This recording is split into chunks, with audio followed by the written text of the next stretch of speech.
إن الحمد لله نحمده ونستعينه ونستغفره ونعوذ بالله من شرور أنفسنا وسيئات أعمالنا من يهدي الله فلا مضل له ومن يضلل فلا هادي له وأشهد أن لا إله إلا الله وحده لا شريك له وأشهد أن محمدًا عبده ورسوله صلى الله عليه وسلم أجمعين أما بعد كلمتني waxay ku saabsan tahay xasadka jumcadii hore wax yar ka taabanay nifaaqa iyo xasadku labadu waxay ka mid yihiin min amraad alqulub waana walaalo laakiin curadku waxaad moodaa inuu nifaaqa yahay xasadkuna yahay goro dambays oo isaga badanka dadkiina uu ku badan yahay haddaan lagu talax tagin gaalnimo maaha laakiin waa min akbar alkabaa'ir buu ku jiraa xasadkaas asal waxa uu ah ibliis calayhi lacaynullah markii ilaahay uu amray nebiyullaahi aadam malaa'igtu inay u sujuudda wuu diiday markaa kibir iyo xasad baa ku jiray waa marad qadiimiya weeye oo ibliisi ah waa qadiimu zaman qaabiil haabiil wuxuu ku dilay xasad bay ahayd inuu maaragtay qoonsaday guurkii markaa socday yuhuuddu nebiga sala allahu calayhi wasalam way qoonsadeen waa diideen sharcigiisii iyo risaaladiisii oo intii oo dhan way diideen iyagoo culummo ka ahaa waddanka oo caalamka kolkaa culummo u ahaa iyagiiyo nasaaradu wayna qariyeen xataa markii ay si kale ay kari waayeen way sixreen nebiga sala allahu calayhi wasalam allabiid ninkii loodhan jiray labiid ibnu acsam oo yuhuudiga ahaabaa sixray sixirkaa waxaa ka dembeeyey yuhuudda ulajeeddaduna xasadan bay ahayd min cindi anfusihim risaaladii nebiga waa diideen waxaa horeyaan u ogayn ikhwatu yuusuf oo laba bahood ay kala ahaayeen intay u soo shireen inay yidhaahdeen اqtuluu yuusufa aw idraxuuhu ardan yakhlu lakum wajhu abiikum watakunuu min bacdihi qawman saalixiin gadaal camal fiicanan samayne ama dila ama aasa gadaal marka waa xasad bay ahayd haadaa laysa ilaa min alxasad waa weeye waxyaalihii dhacay weeye horay u xismay dagaaladii tegay oo dhan iyo kuwa hadda joogoo dhanna ilaa man raximahullah waa xasad bay ku socdaan badanka xasad baa ku jira kibir amraad kalinaha ku jirto oo odhan maayo waa wada kibir laakiin waxa weeye maxaan ku idhaahday xasad baa ku jira ummaddu markay 73 u qaybsamaysay 72 soo hadhay badankooga xasad baa u geeyey oo firaq ka dhigay ummaddii oo baabi'iyey ilaa ay arrintu sidaa ku soo socotay oo hore aan u ogayn in dadkii la laynayo khulafada ahaa iyo dad badan ay iskugu tegeen nifaaq iyo xasad dad qaba ay iskugu tegeen ilaa markii u dambeeyey carabta kuwoogii xusaadda ahaa oo munaafiqiinta ahaa in khilaafadii cuhmaaniyada inta lagu kiciyey in la yidhi khilaafadani waa turki markaa carabnimadiinnii iyo wixiinnii oo dhan bay la tegtay iyo sharaftiinnii dumiya raggii dumiyey ee carabta ka mid ahaa oo u saciyey oo lugta jiiday khilaafada oo burburiyey waxay ahaayeen munaafiqiin iyo xusaad bay iskugu jireen xaasidiin ah ummadda aad arkaysaana caalamul-islaamka oo ilaa 50 iyo intaasa dawladood waxa qaybiyey waa xasadkaa ka mid ah maradulxasad baa ka mid ah maradkaas nebigu sala allahu calayh wasalam ilaahina waa ka digayoo yuhuuddu asal looga dhigay am yaxsuduuna annaasa calaa maa aataahum allah min fadlih faqad aataynaa aala ibraahima alkitaaba waalxikma wa aataynahum mulkan cadiima yacni nebiguna waa ka digay sala allah alay slam xadiiska xasanka ah wuxuu yidhi dabba ilaykum daa'u lumami waxay nagu soo tukubay oo si tartiiba soo galay biyuhu markay soo rogmadaan oo tartiib u socdaan baa dabbada la yidhaah ama wixii gurguurinaya ama wixii tartiibta ah oon didma kugu keenaynin laakiin aayarun hoosta kaa soo geli oo ku saaqi doona baa dabba la yidhaah dabba ilaykum daa'u lumami ummadihii soog maraysay idinka horreeyey min qablikum baa inagu soo tukubay oo si tartiiba inii soo dhex galay alxasadu waalbaqdaa waa xasad iyo cadho oo ummadda dhexdeeda yaal markaasuu nebigu wuxuu yidhi sala allahu calayh wasalam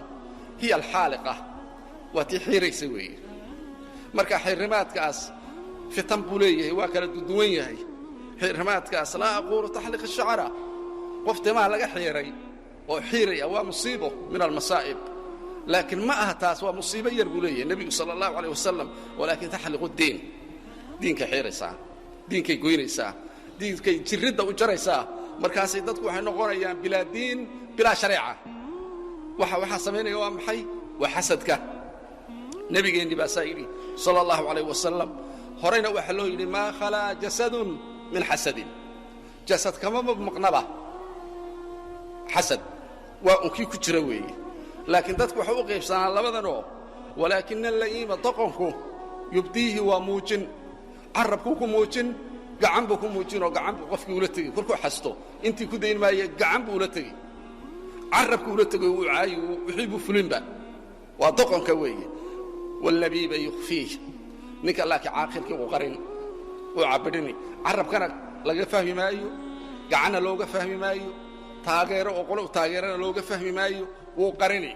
kana marka uu roon sida darteed xasan basri markii la yiri mu'minku xasad ma sameeyaa وحكوا لي ما ساك إخوة يوسف لا أبا لك ورمحاكوا اللي يسيبوا لي وعليه يوسف أبا هواي محاكوا اللي كله إخوة يوسف وهذا كورميني سو ما أركيس حسد لكن وحكاس وحكوا لي ولكن ما ركت وحلا يا ربا لكن عمه في صدرك قري والله بتك قري سو قرميس فإنه لا يضرك كل نبي ما يمركز تتك بدن كوجنا بهالكاسو ما أركيسان واقبا dagaaladii hadda Soomaali ka dhacay siday u badnaayeen waxa riixaya xasad u baaha qabaa'ish weysaysteen waa la isxasdayay tii dawladda lagu dumiyay oo ururadii ku baxay dawladda oo u galay duwalka dariska ah oo dagaalka ku soo qaaday dhammaantood waxa dareeriya xasad bay ahaayeen fawrada lafteeda oo dawladdii hore dumisay xasad kama maqnayn laakiin dadku hore mar ay u haysteen kama maqnayn kuwii sultada hayay oo dadka aan u talinin oo ilaahay madaxtooyadu ku duntay talada Soomaaliyeedna miiska soo saarin oo ummadda aan u naxariisan maanta baaba'dayna iyagana ilaa xasadan xun baa ku jiray kama maqnayn iyagana oo marka aan keenin tala Soomaaliyeed oo aan oran war wadankii waa burburayay maxaa tala ah caruurta iyo mustaqbalka iyo dadka soo socda min aan u danaynin ilaa wixii guriga ku duldumo oo aad arkaysaan maanta burburku halku taagan yahay in maanta Soomaali shadara madarin أيدي سبع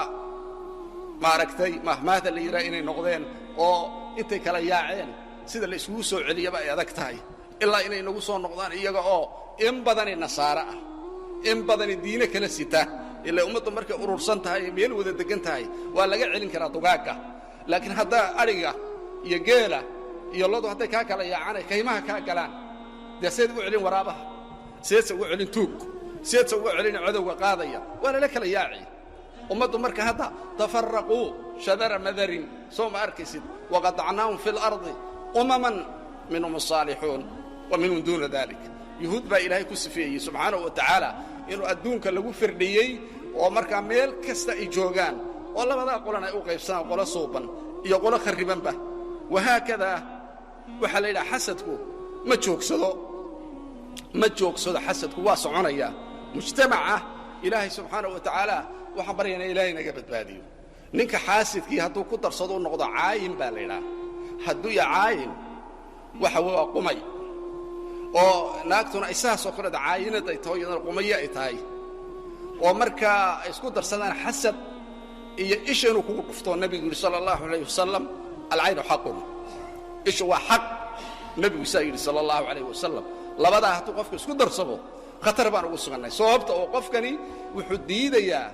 إلهي غيبتيسا نحن قسمنا بينهم معيشتهم في الحياة الدنيا إنا ضلاشو إنا در في عن قادته إنا لو أرك أدو تمشلينية أدو قاري في عن كسعودة أدو قاري ما أركت رير في عن سمايست أدو قرية دستي وفقا الرالي كما إلهي قسم ديسا سبحانه وتعالى هذه قسمة الله في أرضه مركا غيبت إلهي بكهر إيمان إيايو إلهي بقدر كيسي قديس وعلي سنة وفقني nin qofka saas oo kala ah khatar baad ugu sugantay inuu dhulka kugu ladgo intuu soo fiiriyo inuu dhulka kugu ladgo laakiin sharci ku soo arooray qofka waa inuu yiraahdaa haduu ku amaano waa inaad tiraahdaa qul ma sha Allah marka haduu yiraahdo ma sha Allah xirsi xid bay ku noqon ishu kugu dhici mayso laakiin kaa waxa ka badan ka ku soo fiirinayaadan war ka haynin oo ku xastaya soo garan maysid qubaygaa iyo qumayadaana maynu garanayno oo mujtamacay ku dhex jiraan ay ku dhexaasan yihiin lama arko ilaa iyaga laftooda inay dibadda isu soo dhigaan ma rabaan oo haddii la arko khatar bay geli ama waaba la layni oo waxa suroobi karta in hoos loo ikhtiyaalo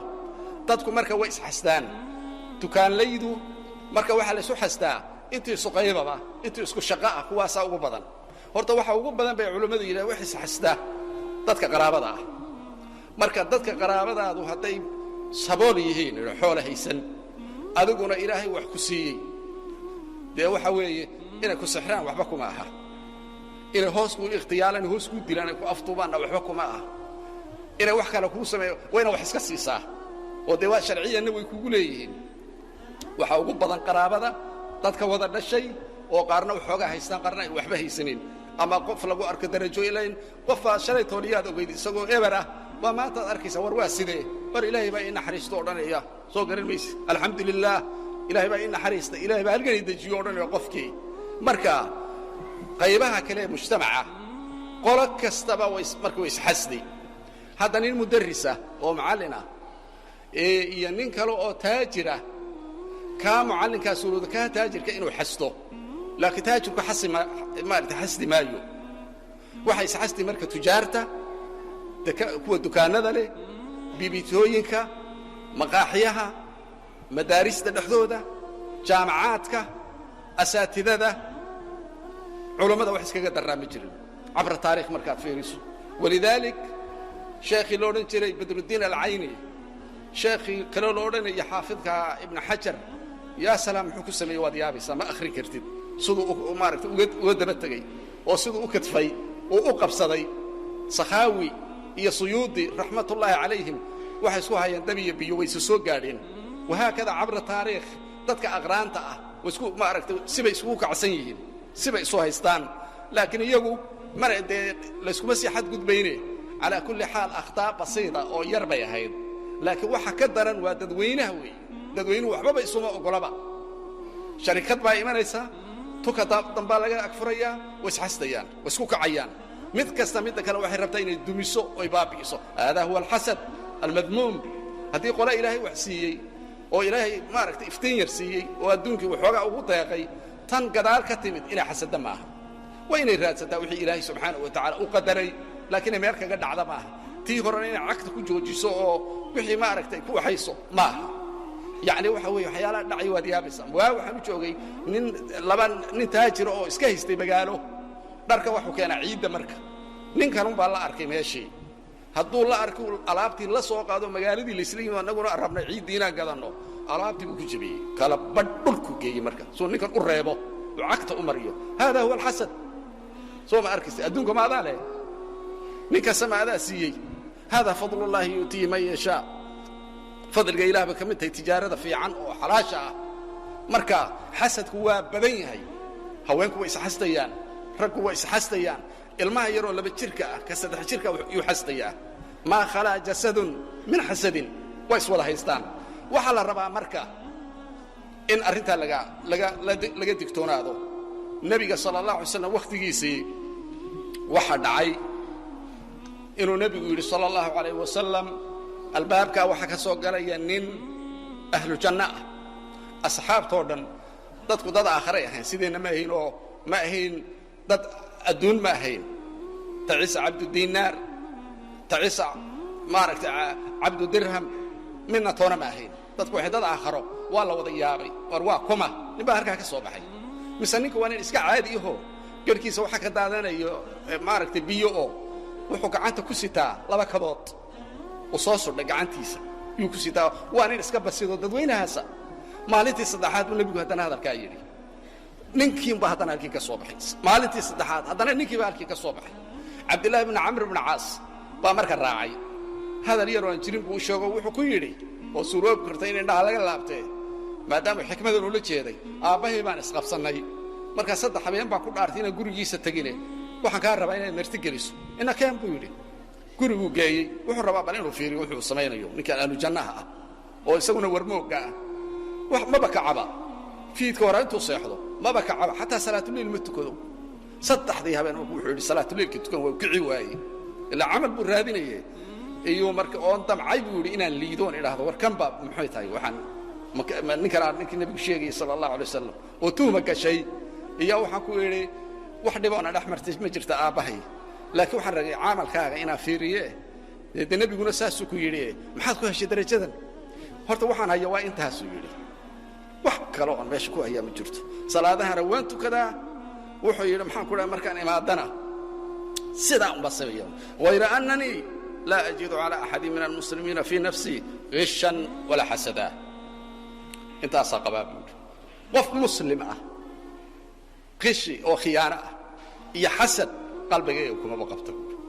dadkaa qofna ma fiirin buuri ka iga sarreeya ka iga hooseeya ka iga cilmi badan ka iga dhalaal badan ka iga wanaagsan qalbigaygaa maba ku qabta buu yidhi melihi soo garan maysid hadalkaas markuu ku yidhi buu cabdullaahi wuxuu yidhi haadihi alatii balagat bika wa hiya alatii laa nudiiqu qadiyadan weeye qadiyada ku gaadhsiisay darajada annaguna awooduma lihin cabdullahi bnu camr kumuu ahaa alcabaadila buu ka mid ahaa culimmadii muxadisiinta ahaa oo fuqahada ahaa oo asxaabta ahaa oo diinka faafiyey buu ahaa aabbihiina maaragtay waa ka soo agdhowaa kari maynu waataanaan awoodaynin bal adiga markaa qalbigaaga fiiriye ma ka badbaadin kartaa qof muslima inaad ku liiddo ama qof muslima inaad tidhaa waxaa ma muto intaad ku aragto qalbigaaga ma ka ilaalin karaysaa ninkaas waa ka ilaaliyey walidaalika muxuu noqday isagoo waxba camal qabanin qalbigiisaa saafiga ayna fi ljasadi mudqa idaa salaxat salaxa aljasadu kulluh waidaa fasadat fasada aljasadu kulluh alaa wahiya alqalbu allahuma salli calaa muxammadin waaali muxammadin kama sallayta calaa ibraahiima wacala aali ibraahiima innaka xamiidu majiid allahuma طahir quluubana min alnifaaqi wاlxasad wاlshaxnaa'i wاlxiqdi wاlbagضاء wacyunana min alkhiyaana وألسنتنا من الكذب يا سميع الدعاء اللهم إنا نعوذ بك من شر الحاقدين وكيد الحاسدين إنك على كل شيء قدير صلى الله على محمد